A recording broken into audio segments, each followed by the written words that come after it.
So hello students, welcome to my channel. So आज हम लोग जो है बहुत इंपॉर्टेंट वेव ऑप्टिक्स का रिवीजन करेंगे। बहुत छोटा सा चैप्टर है और बहुत ही इंपॉर्टेंट चैप्टर है। इससे एक क्वेश्चन जरूर जेई मेंस में और एडवांस में भी इसके क्वेश्चन जरूर पूछे जाते हैं। इसके क्वेश्चन इजी भी होते हैं, सिर्फ डायरेक्ट फॉर्मूले पे बेस्ड क्वेश्चंस होते हैं और कुछ बातों का अगर हम ध्यान रखें तो 100% इसके क्वेश्चंस पेपर में आगे कर सकते हैं। बहुत ज्यादा डीप कॉन्सेप्ट इसमें सच नहीं आते हैं और कोई खास ऐसी कैलकुलेशंस भी इसमें नहीं होती है। तो यहाँ पर जितना यहाँ पर आपको मैं बता रहा हूँ इसी से आपके सारे क्वेश्चंस हो जाएंगे और आपको कोई भी दिक्कत नहीं आएगी। 2024 के भी क्वेश्चंस यहाँ पर हम लोग डिस्कस करेंगे, लेकिन इसके अलावा 2024 के पहले के भी जो क्वेश्चंस आए हुए हैं वो सारे क्वेश्चंस भी आप इसी तरह से कर लेंगे। क्वेश्चंस बार बार रिपीटेड ही होते रहते हैं, कोई ज्यादा आपको हर साल के क्वेश्चंस लगाने की जरूरत नहीं है। जितने भी तरह के नए क्वेश्चंस आए हुए हैं वो सब क्वेश्चंस के पैटर्न हम आपको यहाँ पर ऑलरेडी बता देंगे और फिर सारे क्वेश्चंस आपसे हो भी जाएंगे। तो फिर स्टार्ट करते हैं। तो सबसे पहले हम आपको ये बता देते हैं कि इसमें जो है कौन कौन से टॉपिक्स या सब टॉपिक्स का हम लोग यूज करते हैं। तो वो देखिए यहाँ पे सब टॉपिक्स हमने लिख दिए हैं, बस इतनी चीजों का हम लोग को पढ़ना है जो आपस में एक दूसरे से कहीं ना कहीं रिलेटेड भी होंगे। Intensity, double slit experiment. Double slit experiment में constructive interference, destructive interference conditions है। एक क्वेश्चन ओवरलैपिंग के पूछ लिए जाते हैं, ग्लास प्लेट रख दिया तब क्या होता है, फ्रिंज विड्थ का फॉर्मूला और एंगुलर फ्रिंज विड्थ का फॉर्मूला, सिर्फ फॉर्मूले बेस्ड क्वेश्चंस पूछे आते हैं डायरेक्ट। पाथ डिफरेंस और फेज डिफरेंस ये बहुत कॉमन है जो कि हम लोग वेव में भी पढ़ते हैं, एसएचएम वगैरह में भी आपने पढ़ा है। ये सारी चीजें हम लोग ऑलरेडी यहाँ पर छोटी छोटी चीजें डिस्कस करेंगे। तो एक एक करके हम लोग इसको स्टार्ट करते हैं। तो पहले हम लोग पढ़ते हैं इंटेंसिटी। तो इंटेंसिटी सबसे पहले डिस्कस कर लेते हैं। इंटेंसिटी का जो फॉर्मूला होता है हमारे लिए, जो फॉर्मूला है इंटेंसिटी का, जो इंटेंसिटी का फॉर्मूला है, तो आई इंटेंसिटी जो रिजल्टेंट इंटेंसिटी है that will be equal to I1 plus I2 plus 2 root over I1 I2 cos phi, cos delta phi, आप ऐसे लिख लीजिए। ये फॉर्मूला है इंटेंसिटी का, ये बहुत इंपॉर्टेंट फॉर्मूला है और इस फॉर्मूले को आप याद रखिए। I1 और I2 जो है वो इंटेंसिटी है, दो अलग अलग सोर्स हम लोग ने यूज किए, दो जो अलग अलग सोर्स हम लोग ने यूज किए उसकी इंटेंसिटी है। और ये जो डेल्टा फाई हमने लिखा हुआ है ये है फेज डिफरेंस। ये क्या है? Phase difference. फेज डिफरेंस, ये क्या है? फेज डिफरेंस है। तो फेज डिफरेंस आपको जो भी दिया हो, π/3 π/6 जो भी दिया हो, और ये रिजल्टेंट इंटेंसिटी है। तो सुपर पोजिशन हो रहा है, दो अलग अलग सोर्सेज है उनका सुपर पोजिशन हो रहा है, और तो जो रिजल्टेंट इंटेंसिटी आती है वो हमारे पास ये आ जाती है। तो आप बताइए इसमें आई मैक्सिमम की वैल्यू कितनी होगी? मैक्सिमम की वैल्यू कब होगी? जब ये cos फाई की वैल्यू मैक्सिमम होगी और ये वैल्यू हो जाएगी कितनी? 1 cos फाई, 1 हो जाएगा cos डेल्टा फाई। तो ये वैल्यू आ जाएगी हमारे पास root over I1 plus root over I2 इस पूरे का होल स्क्वायर। और सिमिलरली अगर हम मिनिमम के लिए लिखेंगे तो ये वैल्यू आ जाएगी root over I1 minus root over I2 इस पूरे का स्क्वायर। तो मिनिमम इंटेंसिटी और मैक्सिमम इंटेंसिटी के ही मैक्सिमम क्वेश्चंस पूछे जाते हैं। तो मिनिमम इंटेंसिटी और मैक्सिमम इंटेंसिटी के रेशियो या फिर उनके रेशियो गिवन है तो कुछ और पूछ लेते हैं, इस तरह के ही क्वेश्चंस पूछे जाते हैं। तो ये फॉर्मूला एक फॉर्मूला है, इसी फॉर्मूले पे बेस सारी चीजें हो जाती हैं। लेकिन अगर ये मैक्सिमम के लिए ये कंडीशन आ जाएगी और मिनिमम के लिए ये वैल्यू आ जाएगी, तो इनको अगर आप डिवाइड कर देंगे तो हमारे पास एक फॉर्मूला आ जाएगा। यहाँ से आप इनको यहाँ पे डिवाइड कर देंगे तो हमारे पास फॉर्मूला आ जाएगा maximum intensity to minimum intensity का, I maximum divided by I minimum. तो ये वैल्यू कितनी आ गई? Root over I1 plus root over I2 divided by root over I1 minus root over I2 इस पूरे का होल स्क्वायर। तो हमारे पास क्या हो गया? ये एक फॉर्मूला यहाँ पर हमें मिल गया है, ये फॉर्मूला हमें यहाँ पर एक मिल गया है और इस फॉर्मूले को आप याद रखिए। तो मैक्सिमम इंटेंसिटी और मिनिमम इंटेंसिटी का रेशियो पूछा जाएगा। अगर इंडिविजुअल इंटेंसिटी आपको गिवन है तो आप सीधे सीधे इस फॉर्मूले का यूज हम लोग कर लेंगे, कोई इसमें दिक्कत आपको नहीं आने वाली। तो एक फॉर्मूला ये हमारे पास आ गया और एक फॉर्मूला हमारे पास ये ऑलरेडी दिया हुआ है, ये फॉर्मूला भी एक ऑलरेडी हमें गिवन है। और कुछ इसमें बेसिक चीजें हैं जो हम लोग यहाँ पे पढ़ लेते हैं। तो अभी हम लोग ने आई का फॉर्मूला पढ़ा, आई रिजल्टेंट वैल्यू जो है that will be equal to I1 plus I2 plus 2 times of root over I1 I2 cos delta phi. ये फॉर्मूला अभी हम लोग ने पढ़ा, ठीक है ना? यही फॉर्मूला अभी हम लोग ने पढ़ा है। अब आप बताइए इफ अगर I1 और I2 की वैल्यू सेम है, जो दोनों सोर्स हैं उनकी इंटेंसिटी अगर सेम है, तो हम I1 I2 दोनों की इंटेंसिटी को कुछ I0 लिख देते हैं, यहाँ पर I0 लिख दें। तो ये वैल्यू रिजल्टेंट कितना आ जाएगा हमारे पास, रिजल्टेंट की वैल्यू आ जाएगी, ये वैल्यू आ जाएगी 2I0 plus 2I0 cos delta phi. इसको आप सॉल्व करेंगे तो ये वैल्यू आ जाएगी 4I0 cos square delta phi by 2। तो ये रिजल्टेंट, ये भी कुछ बुक्स में इस तरह से भी इसको लिखा रहता है। वैसे तो देखा जाए तो इस फॉर्मूले का ही हम लोग को केवल यूज कर लेना चाहिए और इसी से प्रॉब्लम सॉल्व हो जाती है, कोई दिक्कत नहीं आती। लेकिन शॉर्टकट में कई बार ये भी दिया रहता है, क्योंकि कई क्वेश्चंस में जो इंटेंसिटी है दोनों की वो बराबर दी रहती है, तो सीधे सीधे आप इस फॉर्मूले का भी यूज कर सकते हैं। और ये जो 4I0 आ रहा है हमारे पास, ये है मैक्सिमम इंटेंसिटी। ये कैसी इंटेंसिटी है, मैक्सिमम इंटेंसिटी। तो इस फॉर्मूले को कई बार बुक्स में I equal to I maximum cos square delta phi by 2 आप लिख सकते हैं। तो इस फॉर्मूले का भी हम लोग यूज कर लेते हैं, जहां पे ये वैल्यू कितनी है, 4I0 है। और I0 क्या है, इंडिविजुअल सोर्स की इंटेंसिटी है। जो दो अलग अलग सोर्स हैं उनकी जो इंटेंसिटी है वो ये वैल्यू इसमें आ जाती है। अब इसमें देखते हैं कुछ और चीजें, जैसे रिलेशन। जो एम्पलीट्यूड है हमारा, जो एम्पलीट्यूड है, जो इंटेंसिटी है वो एम्पलीट्यूड के स्क्वायर के प्रोपोर्शनल है। तो इंटेंसिटी जो है proportional to the square of their amplitude. Amplitude का जो स्क्वायर होता है उसके प्रोपोर्शनल होती है। और किसके प्रोपोर्शनल है, ये होती है विड्थ ऑफ स्लिट। स्लिट की विड्थ के भी प्रोपोर्शनल होती है। ये भी क्वेश्चन पूछे आते हैं कि स्लिट की जो विड्थ है वो 4 टाइम्स कर दी गई, तो बताइए इंटेंसिटी में क्या हो गया, इंटेंसिटी 4 टाइम्स इंक्रीज हो गई। एम्पलीट्यूड अगर आपने डबल कर दिया है तो इंटेंसिटी कैसी हो जाएगी, तो ये रिलेशन आ जाएगा। तो इसी को देखते हुए अगर हम यहाँ पर इसके कुछ रिलेशन लिखे तो हम ऐसे लिख सकते हैं I1 by I two equal to A1 by A2 का होल स्क्वायर, ये लिख सकते हैं। और I मैक्सिमम के लिए अगर हमें लिखना है I maximum divided bye I minimum, तो क्या लिखेंगे हम लोग, A1 plus A2 divided by A1 minus A2 और इस पूरे का स्क्वायर। तो ये फॉर्मूले भी हम लोग को यूज करे जा सकते हैं। तो अगर आपको एम्पलीट्यूड दिया हुआ है और maximum intensity to minimum intensity use करनी है तो आप इस फॉर्मूले का यूज कर लीजिए, कोई दिक्कत नहीं है। अगर आपको इंटेंसिटी ही गिवन है तो आप जो है इस फॉर्मूले का यूज कर लीजिए, जो अभी हम लोग ने यहाँ पर करा है।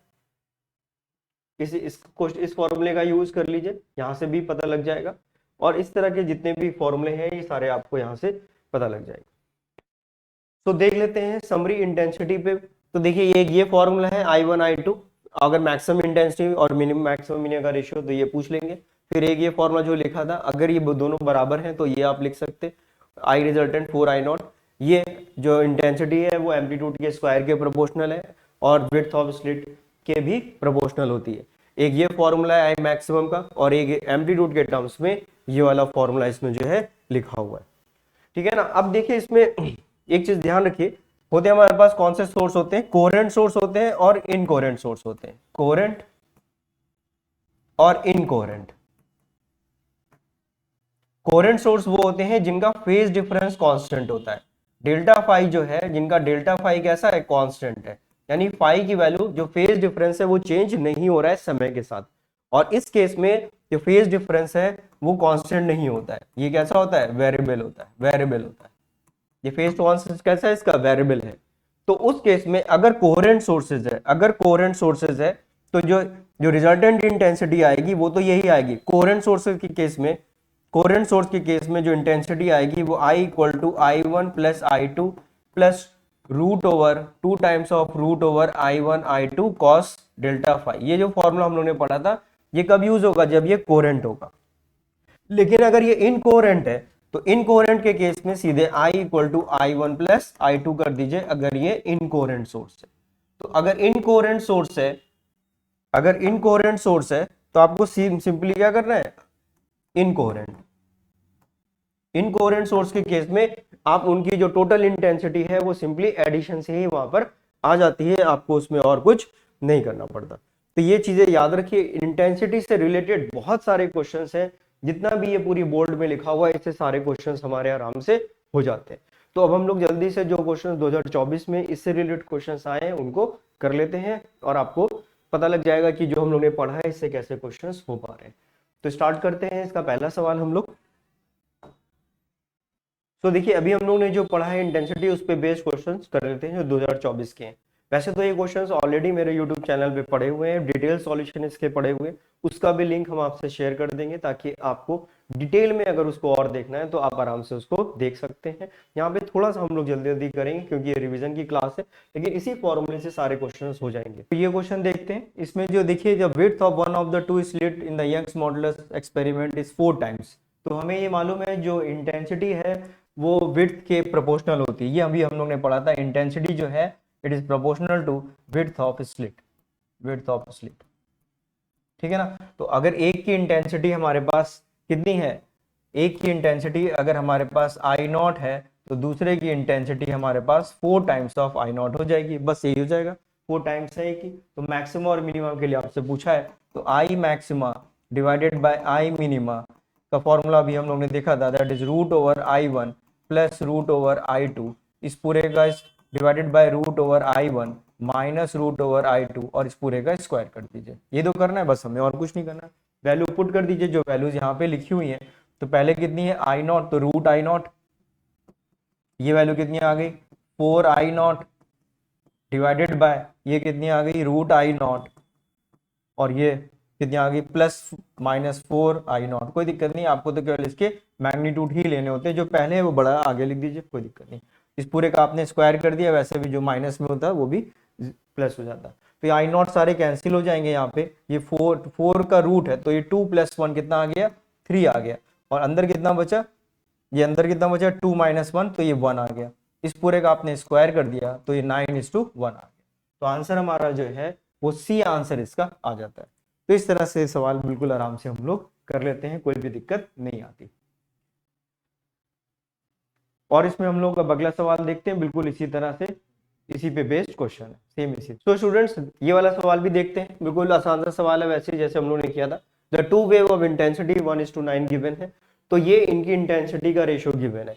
तो अगर मान लेते हैं कि एक इंटेंसिटी इसकी आई नॉट है तो दूसरी की कितनी इंटेंसिटी हो जाएगी 9 टाइम्स ऑफ आई नॉट हो जाएगी। कितनी हो जाएगी 9 टाइम्स ऑफ आई नॉट हो जाएगी। इतना तो क्लियर है। अब देखिए ये क्या कहा जा रहा है, इनकोरेंट भी है, इनकोरेंट के लिए I1 है। तो I1 की वैल्यू कितनी हो जाएगी I not plus 9 I not which is equal to 10 I not. ये अभी हम लोग ने पढ़ा। देखिए यहाँ पर अभी हम लोग ने यही तो पढ़ा कि अगर ये इनकोरेंट है, अगर ये इनकोरेंट है तो सिंपली आपको ऐड कर देना है, और अगर ये कोरेंट है तो आपको ये वाला फॉर्मूला लगाना है I1 + I2 root over I1 I2 cos delta phi. ये जो हमने आपको बताया है इसी फॉर्मूले का यूज करना है। तो कोरेंट के केस में ये लगा देंगे, इनकोरेंट के केस में ये लगा देंगे। तो ये देखिए I1 की वैल्यू हमारे पास आ गई कब, जब ये इनकोरेंट है, तो ये फॉर्मूला आ गया हमारे पास। अब देखिए ये डेल्टा फाई दी है, कोरेंट के केस में I2 लिखेंगे जिसकी वैल्यू हो जाएगी आई नॉट, फॉर्मूला डायरेक्ट लगा रहे हैं।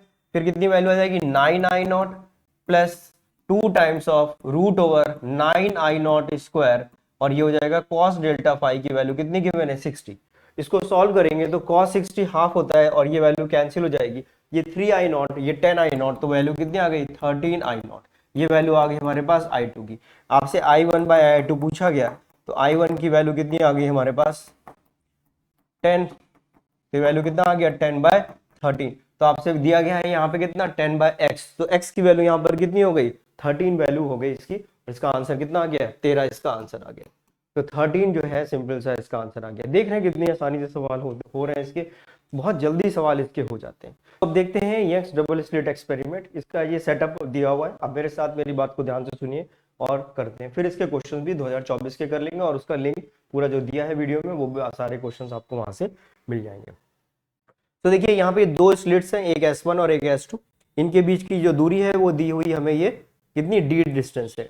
तो स्मॉल d जो है डिस्टेंस बिटवीन द स्लिट है, याद रखिए यही नोटेशन हम लोग यूज करेंगे। d small d distance between the slits है, जिसकी जो यूनिट होती है वो लगभग मिलीमीटर्स में मेजर की जाती है। कैपिटल D जो है ये स्क्रीन है हमारे पास, ये स्क्रीन है, और स्क्रीन का जो हम लोग डिस्टेंस मेजर करते हैं वो लगभग मीटर में होता है। तो जो स्क्रीन है वो काफी दूर होती है, मीटर में होती है। जो स्लिट है वो बहुत पतले पास पास होते हैं, इनको मिलीमीटर में मेजर करते हैं। ये स्क्रीन पे हम फ्रिंज पैटर्न मिल रहा है, ये हमारे पास सेंट्रल पॉइंट है जहां से y डिस्टेंस पर हमें कोई पैटर्न P मिल रहा है। अब ये कैसा है इस पर डिपेंड करता है, डार्क है कि ब्राइट है, ये x1 यहाँ से डिस्टेंस है, ये x2 यहाँ से डिस्टेंस है। तो अब देखिए जब हम लोग इसको सॉल्व करते हैं तो ये x2 minus x1, x2 minus x1, ये इसको हम लिख सकते हैं डेल्टा x, और ये वैल्यू होती है पाथ डिफरेंस। पाथ डिफरेंस, बहुत ध्यान से सुनिए मेरी बातें, सारे क्वेश्चंस जो हम बता रहे हैं उसी से आपसे हो जाएंगे, कोई आपको और कुछ करने की जरूरत नहीं पड़ेगी। तो डेल्टा x क्या है, ये x2 माइनस x1 जो है वो क्या है, पाथ डिफरेंस है, जिसको हम डेल्टा x कहते हैं। इसकी ज्योमेट्री को जो हम लोग सॉल्व करते हैं तो पाथ डिफरेंस, ये जो टर्म्स है स्मॉल डी, कैपिटल डी और y, इसको जो हम लोग सॉल्व करते हैं तो डेल्टा x की वैल्यू आ जाती है हमारे पास y small D divided by capital D. ये रिलेशन है पाथ डिफरेंस का, ये रिलेशन है यहाँ पर किसका, पाथ डिफरेंस का और पोजीशन का। तो ये एक इंपॉर्टेंट फॉर्मूला है, delta x is the path difference, y जो है position from the centre, distance है स्मॉल डी, स्लिट का डिस्टेंस है, और कैपिटल डी स्क्रीन का डिस्टेंस। सो अब देखिए डेल्टा एक्स की वैल्यू अगर n लैम्डा के बराबर है, n लैम्डा, अगर ये वैल्यू हमारे पास n लैम्डा के बराबर है, n लैम्डा, तो ये हमारा कैसा हो जाएगा, कंस्ट्रक्टिव इंटरफेरेंस। इसी को हम लोग कहते हैं constructive interference, constructive interference, constructive interference. यहां पर n की वैल्यू कितनी है, 0 1 2 3 एंड सो ऑन। तो अगर आप 0 पुट कर देंगे तो ये हो जाएगा जीरोथ ब्राइट फ्रिंज, अगर आप 1 पुट कर देंगे तो first bright fringe, second put कर देंगे तो second bright fringe, third put कर देंगे तो थर्ड ब्राइट फ्रिंज। तो सवाल में जो पूछा गया है वो रख देंगे। जैसे मान लीजिए आपसे पूछा जा रहा है कि थर्ड ब्राइट फ्रिंज कहां बन रही है, क्या डिफरेंस है, तो n की वैल्यू आप यहाँ पे सिंपली कितनी रख देंगे, 3। जो ब्राइट फ्रिंज का नंबर बोला जा रहा है वही आप यूज कर लीजिए। सेंटर पे कौन सी बनती है, सेंटर पे पाथ डिफरेंस कितना हो जाएगा, 0 हो जाएगा, इसलिए इसको हम लोग को सेंट्रल ब्राइट फ्रिंज कहते हैं या फिर जीरोथ ब्राइट फ्रिंज कहते हैं। तो ये कंडीशन आ गई हमारे पास कंस्ट्रक्टिव इंटरफेरेंस की। इसी तरह से देखिए यहां पर हम लोग अब जो है डिस्ट्रक्टिव के लिए अगर हम लिखें तो डेल्टा एक्स की वैल्यू कितनी आ जाएगी, 2n माइनस 1 लैम्डा बाय 2। ये कंडीशन किसके लिए है, ये है डिस्ट्रक्टिव इंटरफेरेंस के लिए, डिस्ट्रक्टिव, डिस्ट्रक्टिव इंटरफेरेंस, ये किसके लिए है, डिस्ट्रक्टिव इंटरफेरेंस। याद रखिए, बस फॉर्मूला ही आपको याद रखना है।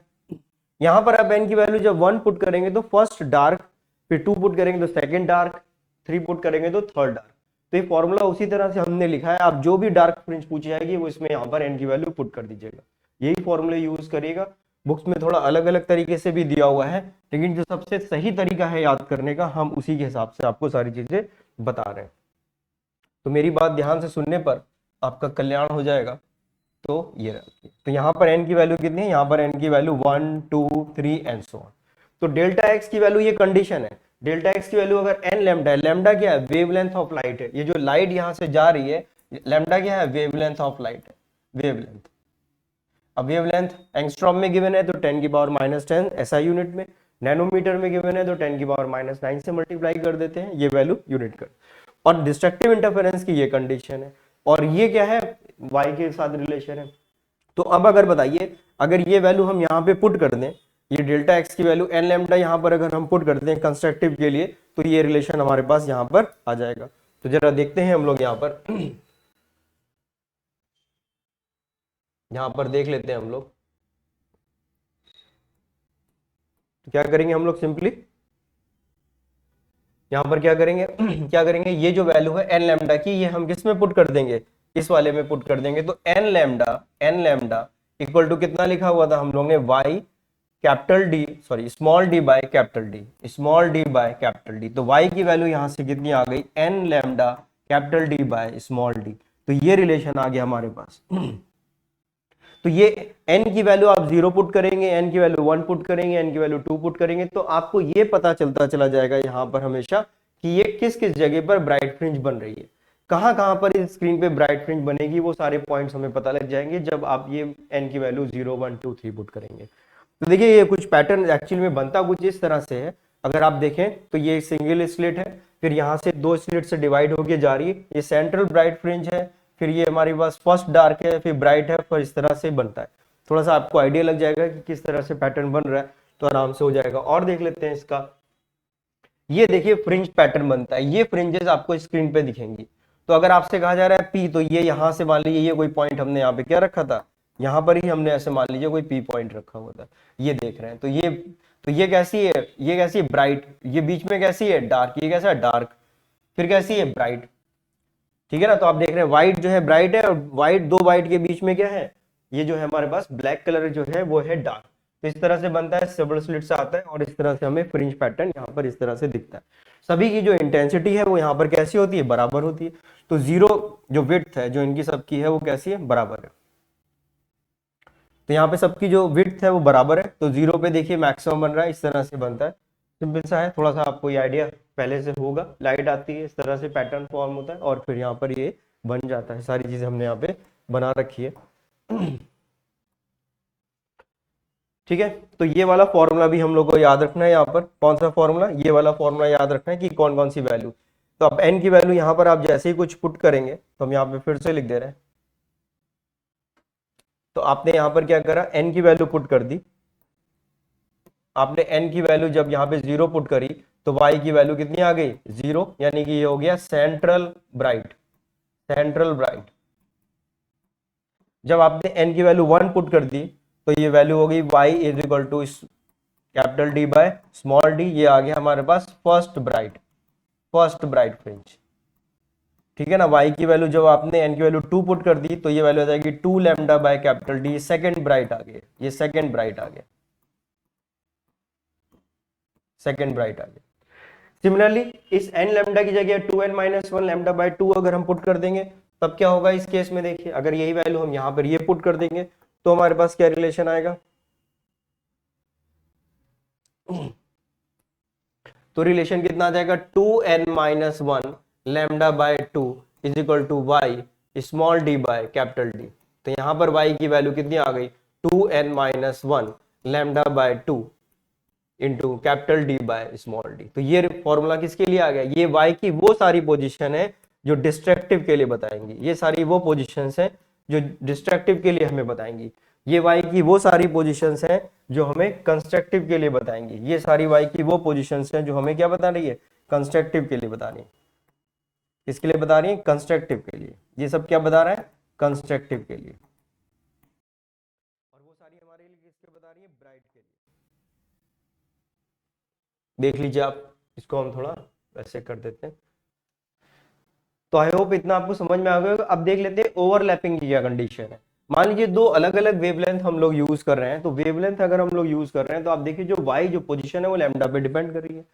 तो दो अलग अलग वेवलेंथ पे वो ओवरलैपिंग हो जाएगी। मान लीजिए रेड कलर है और एक ग्रीन कलर है, तो रेड की फोर्थ और ग्रीन की कुछ और पर्टिकुलर एक दूसरे के ऊपर ओवरलैप करेंगी अगर हम इस तरह से अलग अलग वेवलेंथ यूज करते हैं। तो ओवरलैपिंग की क्या कंडीशन है, यानी ओवरलैपिंग के लिए दोनों के लिए वाई कैसा होना चाहिए, सेम होना चाहिए, ठीक है ना। तो लैम्डा 1 के लिए मान लीजिए कुछ n पर्टिकुलर फ्रिंज जो है, n नंबर ऑफ फ्रिंज का जो है पैटर्न y पे बन रहा है, तो दूसरे के लिए n2 के लिए बन रहा होगा। तो उस केस में हम क्या कहेंगे, y की दोनों की वैल्यू कैसी होनी चाहिए, सेम होनी चाहिए। तो y की वैल्यू अगर देखिए यहाँ पर सेम है, अगर हम आपसे ये कह रहे हैं कि y की वैल्यू यहाँ पर सेम है, तो यहाँ पे लिखते हैं हम लोग कंडीशन फॉर ओवरलैप। तो देखिए कंडीशन फॉर ओवरलैपिंग, ओवरलैपिंग की क्या कंडीशन होगी। ओवरलैपिंग के केस में हमने आपको बताया कि जो हमारे पास जो जो जो पैटर्न यहाँ पर बन रहा है, तो इसके लिए दोनों के लिए y की वैल्यू जो है वो कैसी होनी चाहिए, सेम होनी चाहिए। दोनों के लिए y जो है वो हमारा कैसा होना चाहिए, सेम होना चाहिए। तो y की वैल्यू हमारे पास कितनी आ रही थी, y की वैल्यू आ रही थी n लैम्डा। तो y की वैल्यू कितनी आ रही थी, n lambda capital D by small d, ये वैल्यू आ रही थी y की हमारे पास। तो बताइए अगर y दोनों के लिए सेम है तो कैपिटल D और स्मॉल d तो जो है फिजिकल पैरामीटर है, जो स्क्रीन का डिस्टेंस है और जो स्लिट के बीच का डिस्टेंस है वो तो हमेशा सेम ही रहेगा। तो y1 y2 को अगर आप इक्वेट करेंगे तो वैल्यू आ जाएगी n1 lambda 1 capital D by small d equal to n2 lambda 2 capital D by small d। तो वैल्यू आ गई हमारे पास n1 lambda 1 equal to n2 lambda 2। ये वो कंडीशन है किसकी, ओवरलैपिंग की। ये किसकी कंडीशन है, ये कंडीशन आ गई हमारे पास ओवरलैपिंग की। अगर दो अलग अलग वेवलेंथ ओवरलैप कर रही हैं तो n1 lambda 1 equal to n2 lambda 2 हो जाएगा। इसका भी 2024 में सवाल पूछा गया है और भी कई बार इसके सवाल पूछे गए, वो सारे क्वेश्चन आपको इससे हो जाएंगे। तो अब बात करते हैं फ्रिंज विड्थ की। फ्रिंज विड्थ के भी क्वेश्चंस पूछे जाते हैं। तो फ्रिंज विड्थ का सीधे हम लोग यहाँ पर क्या है फॉर्मूला लिखते हैं। तो फ्रिंज विड्थ यहाँ पे क्या लिखते हैं, फ्रिंज विड्थ, फ्रिंज विड्थ। तो फ्रिंज विड्थ जो है इसको हम लोग ये लिखते हैं, और ये वैल्यू हमारे पास कितनी आ जाती है, lambda capital D by small D. ये है हमारे पास फ्रिंज विड्थ का फॉर्मूला। तो फ्रिंज विड्थ का जो फॉर्मूला है वो इतना है, और एंगुलर फ्रिंज विड्थ अगर हम कहें तो थीटा की वैल्यू कितनी हो जाएगी, that is equal to lambda by D. ये है angular fringe width, angular fringe width, angular fringe width, ये है एंगुलर फ्रिंज विड्थ। तो ये कुछ फॉर्मूले हैं जो याद रखिए, डायरेक्ट फॉर्मूले पे क्वेश्चन आता है। यही कैपिटल डी की वैल्यू हमने यहाँ डिवाइड कर दिया, तो लैम्डा बाय स्मॉल डी, ये एंगुलर फ्रिंज विड्थ आ जाती है। देख लेते हैं कि इसका मतलब क्या है। देखिए यहाँ पर ये दिया हुआ है, तो ये एक्चुअली में यहाँ पर क्या है, फ्रिंज विड्थ है। ये जो है फ्रिंज विड्थ है, देखिए ये फ्रिंज विड्थ है, इसी को हमने बीटा लिखा हुआ है, ठीक है ना। तो अगर मान लीजिए पेन से आप इसको ऐसे पकड़े हुए हैं, ये यहाँ पर ऐसे रखा हुआ है, और आपसे कहा जाए, जैसे मान लीजिए अगर हम आपसे कहें कि इस बोर्ड की एंगुलर विड्थ कितनी है, तो आप यहाँ से जहां से भी हम लोग इसको खड़े, तो बोर्ड के ऊपर वाले हिस्से को यहाँ से मेजर करेंगे, और फिर ये नीचे वाले हिस्से को मेजर करेंगे, तो जितना एंगल जो सबस्टेंड कर रहा है वो हम कह देंगे बोर्ड की हाइट है या बोर्ड की विड्थ है। सेम ऐसे यहाँ पर भी ये जो है बीटा है, एक्चुअली में यही बीटा है, ये जो विड्थ है जो आपको दिख रही है, ये सारे बीटा, एक फ्रिंज विड्थ, ये ब्राइट कलर है इसकी विड्थ है, इतना ही है। डार्क कलर की भी बीटा हो जाती है सबके लिए, सेम वे जो है फ्रिंज विड्थ इसमें आती है। एंगुलर के लिए हम लोग क्या करते हैं, जो सेंटर है वहां से मेजर करते हैं कि यहाँ से यहाँ तक गए, कितना एंगल हमने टर्न किया, that is called the angular fringe width. इतना ही आपको बस यहाँ पे समझने की जरूरत है। इसी पे बेस्ड न्यूमेरिकल्स आते हैं जो सारे आप आराम से कर लोगे। तो एक फॉर्मूला हमारे पास ये वाला आ गया एंगुलर के लिए, एक हमारे पास ये वाला फॉर्मूला आ गया। ये दोनों फॉर्मूले हम लोग और याद रखेंगे तो आराम से क्वेश्चंस हो जाएंगे। एक रिलेशन जो हम लोगों ने बहुत पहले पढ़ा था, relation between the phase difference and path difference, उसका भी यूज यहाँ पर क्वेश्चंस में कर लिया जाता है। तो वो रिलेशन आपस में क्या है वो हम लोग देख लेते हैं। तो रिलेशन जो है, relation between the phase difference and path difference, तो ये देखिए रिलेशन आता है हमारे पास, delta phi is equal to 2 pi by lambda into delta x. तो ये बहुत इंपॉर्टेंट रिलेशन है, एसएचएम, वेव एंड साउंड सब जगह हम लोग इसका यूज करते हैं। तो यहाँ पे जो ये क्या है, ये है फेज डिफरेंस, ये क्या है फेज डिफरेंस, और ये क्या है पाथ डिफरेंस, ये क्या है पाथ डिफरेंस। पाथ डिफरेंस अभी हम लोग ने सारी चीजें पढ़ी हुई है। पाथ डिफरेंस जो कि डेल्टा एक्स हम लोग ने लिखा था वाई के टर्म्स में, वही डेल्टा एक्स की वैल्यू हम यहाँ पे पुट कर देंगे, तो ये एक दूसरे से आपस से रिलेटेड है। तो अगर आपको पाथ डिफरेंस दिया और फेज डिफरेंस की जरूरत है तो हम ऐसे निकाल लेंगे, फेज डिफरेंस दिया है, पाथ डिफरेंस की जरूरत है, तो ये उनके बीच में क्या है, ब्रिज है, ये दोनों के बीच में ब्रिज है। तो हमें जिसकी जरूरत होती है उस तरह से हम इसको फाइंड कर लेते हैं, इंटर कन्वर्ट कर लेते हैं। तो ये सारी चीजें जो थी ये न्यूमेरिकल्स इस पे बेस पूछे आते हैं। एक और चीज बचती है इसमें जो पूछा जाता है, स्लिट रख दें। अगर हम इसमें स्लिट रख दें तो देखिए यहाँ पर जैसे ये बना हुआ है हमारे पास, अगर हम ग्लास प्लेट रख दें, कहाँ पे रख दें, यहाँ पर, जो लाइट ऐसे जा रही है, तो ये एक पर्टिकुलर मीडियम में मान लीजिए यहाँ पर आपने एक ग्लास प्लेट कुछ रख दी, ग्लास शीट रख दी। इसकी विड्थ कितनी है, इसकी विड्थ है टी, इसकी विड्थ कितनी है, टी विड्थ है, और इसका रिफ्रैक्टिव इंडेक्स कितना है, म्यू है, म्यू इसका रिफ्रैक्टिव इंडेक्स है। तो जब लाइट इस दूसरे रिफ्रैक्टिव इंडेक्स से पास करेगी तो लाइट की स्पीड चेंज हो जाएगी, जिसकी वजह से पाथ डिफरेंस चेंज हो जाएगा। तो ये जो एक्स्ट्रा आपने यहाँ पे स्लिट रखी है ग्लास स्लैब की, या ग्लास स्लैब रखा है, उसकी वजह से इस पूरे में पाथ डिफरेंस का चेंज हो गया, कुछ एडिशनल पाथ डिफरेंस आ गया। तो इसकी वजह से जो एडिशनल पाथ डिफरेंस आता है वो होता है mu minus 1 times of T. T जो है वो स्लिट की विड्थ है, जो स्लैब है उसकी विड्थ कितनी है, और म्यू जो है वो उसका रिफ्रैक्टिव इंडेक्स है। डेल्टा एक्स जो है ये वो जो है पाथ डिफरेंस आ गया। स्लिट को रखने पर जो पाथ डिफरेंस आ गया, ये पाथ डिफरेंस क्यों आ गया, क्योंकि स्पीड ऑफ लाइट जो है इसके अंदर बदल गई है, ठीक है ना, ग्लास के अंदर जो भी उसका रिफ्रैक्टिव इंडेक्स है उसकी वजह से चेंज हो गई है। और ये जिस साइड आपने इसको रखा हुआ है, जिस साइड आपने रखा है वो पूरा पैटर्न उस साइड शिफ्ट हो जाएगा। जैसे मान लीजिए जीरो यहाँ बन रहा था, आपने इसको रख दिया, तो जीरो वाला जो जो सेंट्रल ब्राइट फ्रिंज थी वो पूरा पैटर्न क्या हो जाएगा, ऊपर शिफ्ट हो जाएगा। कोई पैटर्न ऐसे बना था, आपने जैसे बीच में स्लाइड को कुछ रखा तो पूरा पैटर्न शिफ्ट हो जाएगा। तो जीरो वाला जो है, जो सेंटर वाला था वो कहीं और चला जाएगा, फर्स्ट वाला कहीं और चला जाएगा, ये पूरा पैटर्न शिफ्ट हो जाएगा ऊपर की तरफ। तो जिस साइड आपने रखा है उस साइड ये शिफ्ट हो जाता है। अगर आपने यहाँ रखा है तो जीरो इस साइड चला जाएगा, अगर आपने यहाँ पे रखा है तो जीरो वाला नीचे की तरफ चला जाएगा, तो इस साइड ये शिफ्ट हो जाएगा। तो ये एडिशनल जो है इसमें वैल्यू यहाँ पर आ जाती है पाथ डिफरेंस की। तो इतना बस आप याद रखेंगे तो जो भी क्वेश्चन इस पे आए हुए हैं वो सारे क्वेश्चन हो जाएंगे। तो एक बार हम लोग पूरा एक साथ जरा देखने की कोशिश करते हैं इसकी समरी।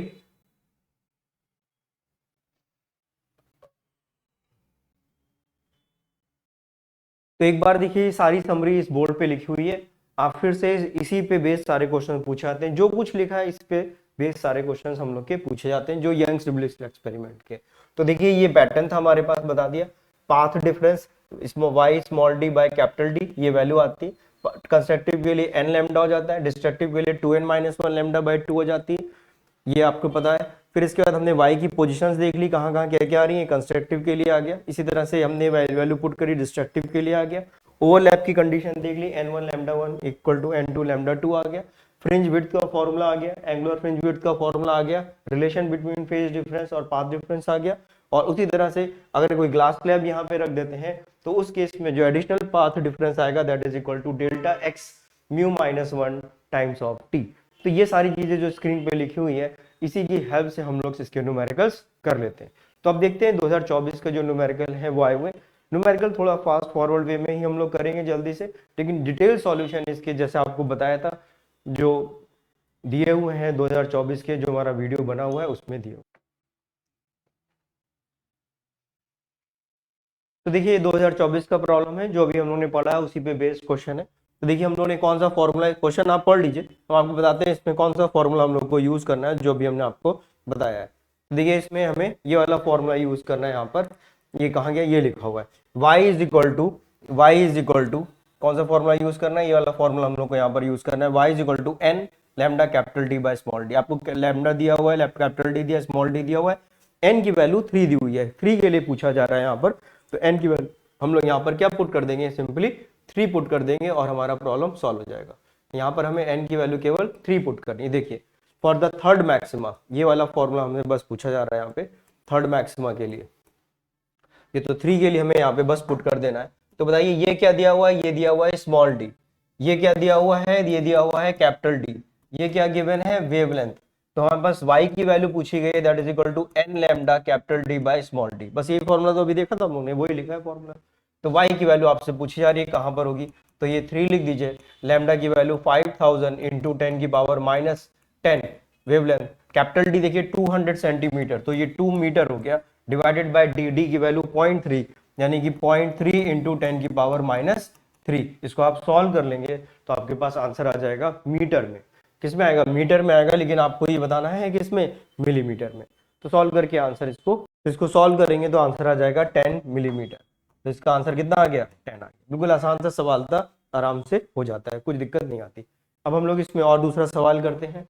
सो अब स्टूडेंट्स ये वाला सवाल हम लोग करते हैं जो कि ओवरलैपिंग पे बेस्ड है। तो ओवरलैपिंग के लिए देखिए हम लोग ने क्या फॉर्मूला देखिए यहाँ पे पढ़ा था, ओवरलैपिंग का फॉर्मूला देख लेते हैं। ओवरलैपिंग का ये फॉर्मूला हम लोग ने यहाँ पे पढ़ा था, ठीक है ना, ओवरलैपिंग।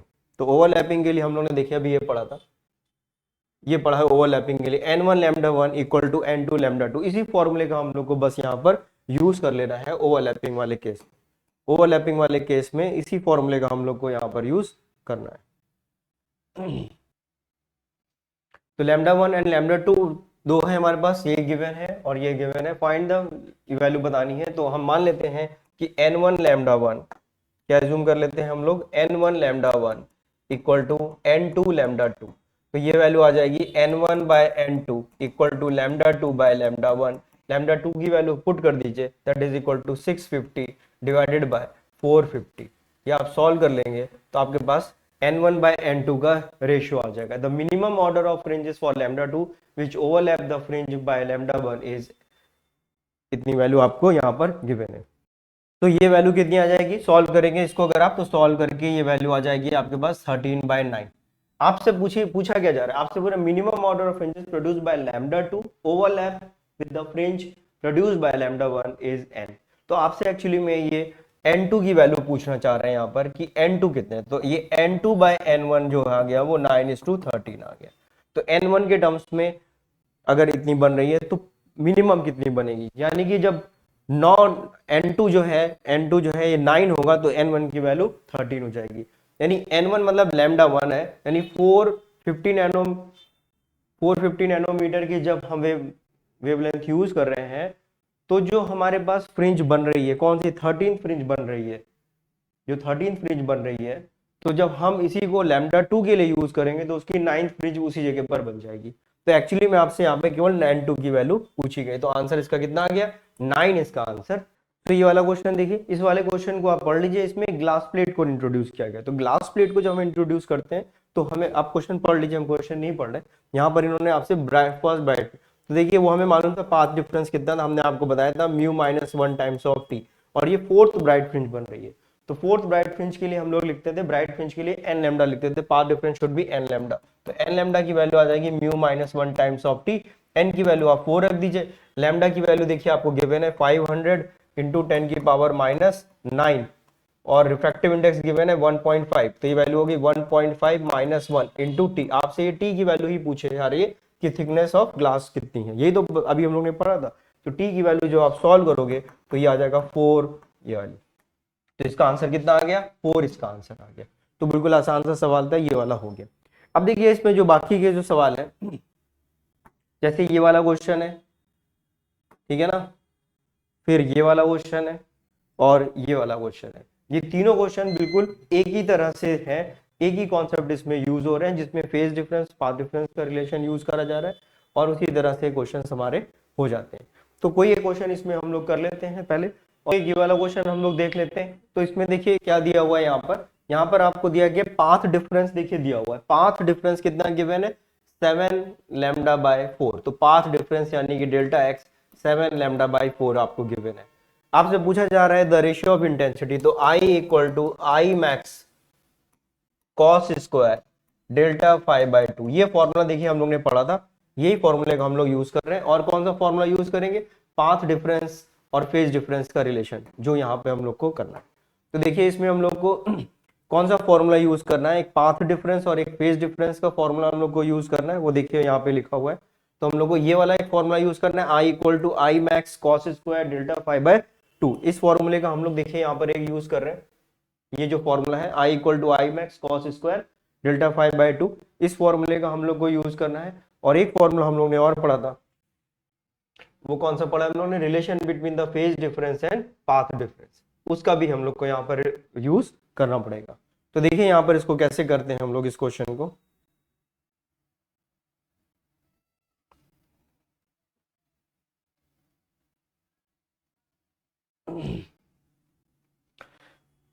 और तो ये आगे हमारे पास आपको यही वैल्यू पूछी गई है। अब देखिए डेल्टा फाई, तो हमें ये मालूम है कि डेल्टा फाई जो है, डेल्टा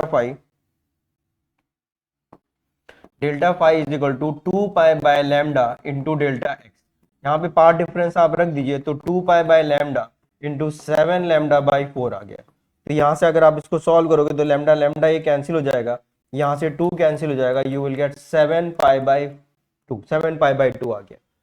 अब देखिए क्यों करा, क्योंकि हमें दिया है पाथ डिफरेंस और फॉर्मूले में यूज होता है फेज डिफरेंस। तो फॉर्मूले में फेज डिफरेंस है और दिया पाथ डिफरेंस है, तो पाथ डिफरेंस से फेज डिफरेंस निकालने के लिए यही फॉर्मूला जो है ब्रिज का काम करता है। तो ये हमारे पास डेल्टा फाई की वैल्यू आ गई 7 पाई बाई 2, लेकिन यहाँ पे क्या है, डेल्टा 5/2 लिखा हुआ है। तो कॉस डेल्टा 5/2 की वैल्यू जो है पहले निकाल लेते हैं कितनी होगी। तो ये वैल्यू हो जाएगी कॉस 7 पाई बाई, ये 2 था और डिवाइड कर दिया 2 से, तो ये 4 हो जाएगा। ये वैल्यू हमारे पास कितनी आ जाएगी, 4 आ जाएगी। इसको हम लोग लिख सकते हैं कॉस 2 पाई माइनस पाई/4। तो ये वैल्यू कितनी आ गई हमारे पास, 360 माइनस थीटा कॉस पाई/4, कॉस पाई/4 की वैल्यू होती है 1/√2, और उसका स्क्वायर अगर आप कर देंगे तो ये वैल्यू कितनी आ जाएगी, ये वैल्यू आएगी आपके पास 1/√2। और आपने इधर यहाँ पे इसका स्क्वायर करके रखना हुआ है यहाँ पर। तो इस केस में हम लोग यहाँ पर क्या करेंगे, तो इस केस में यहाँ पर आप लोग क्या करोगे, इसका आपको तो I divided by I maximum that will be equal to cos square, इसका स्क्वायर कर दिया तो ये वैल्यू कितनी आ गई 1/2। तो यही बस हमारा आंसर है, बी आंसर हमारा इसमें करेक्ट हो जाता है। यही आपसे इसमें पूछा गया था, तो ये काम हो गया, यहाँ पर आराम से सवाल हो गया। इसमें और कोई दिक्कत आपको नहीं आती, कोई भी समस्या नहीं आएगी इसमें, आपको कोई भी प्रॉब्लम नहीं आएगी। इसी तरह से देखिए ये बाकी के क्वेश्चंस भी आराम से आप कर लेंगे। इस वाले क्वेश्चन में देखिए बिल्कुल ऐसे ही आपको करना है, कोई दिक्कत इसमें भी नहीं आएगी। In Young's double slit experiment the intensity is 1/4 of the maximum intensity. तो यहाँ इंटेंसिटी आपको गिवन है, मैक्सिमम इंटेंसिटी की 1/4 है। तो मिनिमम डिस्टेंस पूछा गया है, तो आपको यहाँ पर भी वही करना है। यहाँ पर क्या कर देंगे हम लोग, I equal to I max cos square delta 5/2, delta 5/2। तो ये वैल्यू हमें इंटेंसिटी गिवन है आई मैक्सिमम की 1/4 है। तो यहाँ से आप क्या निकाल लेंगे, यहाँ से आपको निकलेगा फेज डिफरेंस, आपको यहाँ से क्या आ जाएगा, फेज डिफरेंस आ जाएगा। फिर फेज डिफरेंस से आप पाथ डिफरेंस निकाल लोगे, डेल्टा एक्स आ जाएगा आपके पास। लैम्डा दिया, स्मॉल डी दिया, कैपिटल डी दिया, सब कुछ दिया हुआ है। पाथ डिफरेंस से आप क्या निकालेंगे, वाई, पाथ डिफरेंस वाई, जो डिस्टेंस था जो आपको एक्चुअली में पता करना है, small D by capital D, ये रिलेशन लगा देंगे। तो स्मॉल डी कैपिटल डी दिया हुआ है, पाथ डिफरेंस आ गया, तो वाई की वैल्यू आपको यहाँ से मिल जाएगी।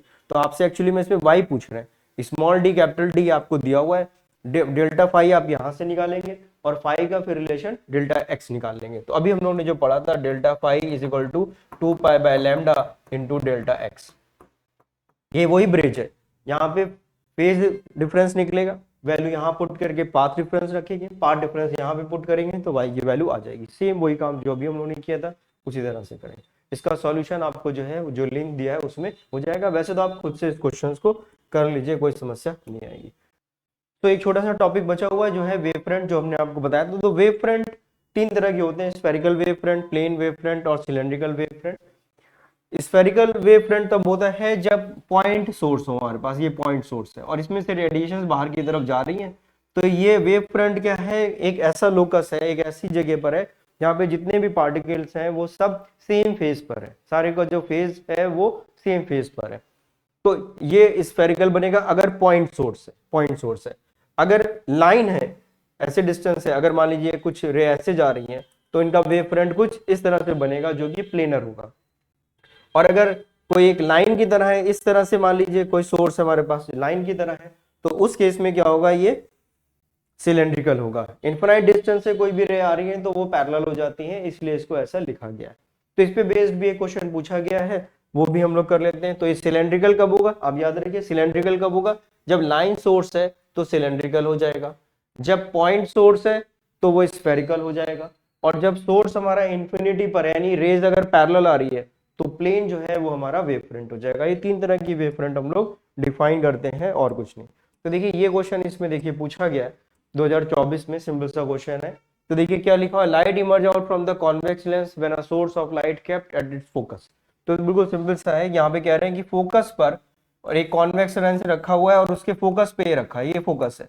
तो यहाँ से जो भी रेज जाएंगी, जो भी रेज जाएगी वो सब कैसे हो जाएगी, पैरेलल हो जाएगी। All the rays are parallel, ये सब कैसे हो जाएंगी, पैरेलल हो जाएगी। तो रेज अगर पैरेलल है तो उस केस में किस तरह का हम लोग वेव फ्रंट देखते थे, किस तरह का वेव फ्रंट हम लोग ने इसमें देखा है। यहाँ पर देखिए कौन सा वेव फ्रंट हमारा बन रहा था, यहाँ पर ये प्लेन वेव फ्रंट बन रहा था वेव फ्रंट। अगर रेज पैरेलल है तो इस तरह का प्लेन वाला बन जाएगा। तो आंसर इसका देख लेते हैं हम लोग कितना आएगा। तो क्या आंसर आ जाएगा इसका, ए आंसर इसका करेक्ट हो जाएगा। ए आंसर हमारा इसका जो है करेक्ट हो जाएगा, प्लेन वाला ही आएगा, सिलेंड्रिकल नहीं होगा, बोथ भी नहीं होगा और स्फेरिकल भी नहीं। स्फेरिकल तब होता पॉइंट के लिए होता, कुछ नहीं होता। ये लेंस आप ना लगाते, केवल सोच सकते तो ये स्फेरिकल शेप का हो जाता। तो इस तरह से ये आसान सा सवाल था।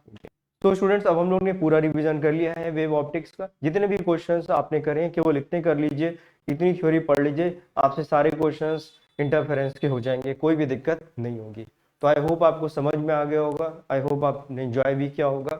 और स्टूडेंट्स अगर आपको लगता है कि किसी और पर्टिकुलर चीज में आपको प्रॉब्लम हो रही है, किस पर्टिकुलर टॉपिक में प्रॉब्लम हो रही है, तो आप कमेंट में लिख के बताइए हमें। मैं कोशिश करूंगा कि उसका वीडियो जल्दी से जल्दी बना के आपको भेज सकूं ताकि आप पेपर से पहले उसे देख सकें। तो wish you all the best, take care and good bye.